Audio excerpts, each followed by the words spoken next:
পৃথিবীতে এমন অনেক কিছু আছে যা সবাইকে অবাক করে। মধ্যপ্রদেশের জব্বলপুরে এমনই একটি ভারসাম্যপূর্ণ শিলা রয়েছে যা সবাইকে অবাক করে দেয়। এই পাথরের ভারসাম্য এমনই, সবচেয়ে বড় ভূমিকম্প এটিকে নাড়াতে পারেনি। এই পাথর দেখতে প্রচুর পর্যটক এখানে আসেন। বিশেষ করে ছুটির দিনে এখানে পর্যটকদের প্রচুর ভিড় থাকে। এই পাথর বছরের পর বছর ধরে একই জায়গায় পড়ে আছে।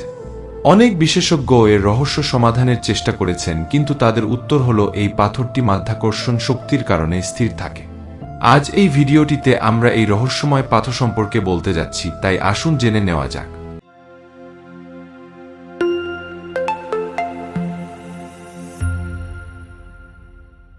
22 মে 1997 এর ভূমিকম্প জবলপুরে ব্যাপক ধ্বংসযজ্ঞের সৃষ্টি করেছিল।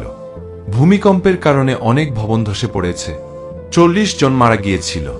পুরো শহরে শুধুমাত্র একটি ভারসাম্যপূর্ণ শিলা ছিল যা ভূমিকম্প দ্বারা প্রভাবিত হয়নি। 1997 সালে যে ভূমিকম্প হয়েছিল তার তীব্রতা ছিল 6.2, কিন্তু এই পাথর তার জায়গা থেকে সরেনি। এজন্য একে ব্যালেন্সিং রক বলা হয়। জবলপুর শহর গ্রানাইট পাথরের জন্য বিশ্ববিখ্যাত।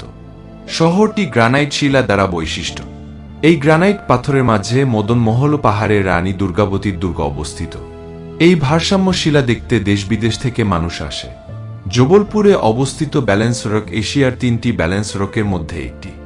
সারা বিশ্বের মানুষ এই ভারসাম্য শিলা দেখতে জবলপুরে আসেন এবং এটি দেখে অবাক হন। একটি শিলা আরেকটি শিলার উপরে ভারসাম্যপূর্ণ।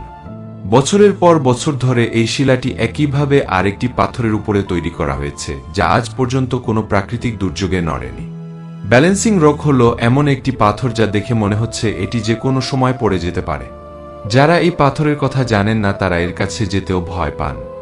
ভারসাম্য রক্ষাকারী শিলাটি অন্য পাথরের কিছু অংশে স্থির থাকে, তবে এটি যত ঝড় হোক না কেন এই পাথরটি মোটেও নড়ে না। এমনকি বিজ্ঞানীরা আজ পর্যন্ত এর রহস্য সমাধান করতে পারেননি। তিনি বলেছেন যে এই শিলাগুলি অবশ্যই ম্যাগমার যুগে গঠিত হয়েছিল। জবলপুরের চারপাশে অনেক ভারসাম্যপূর্ণ পাথর রয়েছে। আরও এইরকম ভিডিও পেতে চ্যানেলটি সাবস্ক্রাইব করে দিবেন।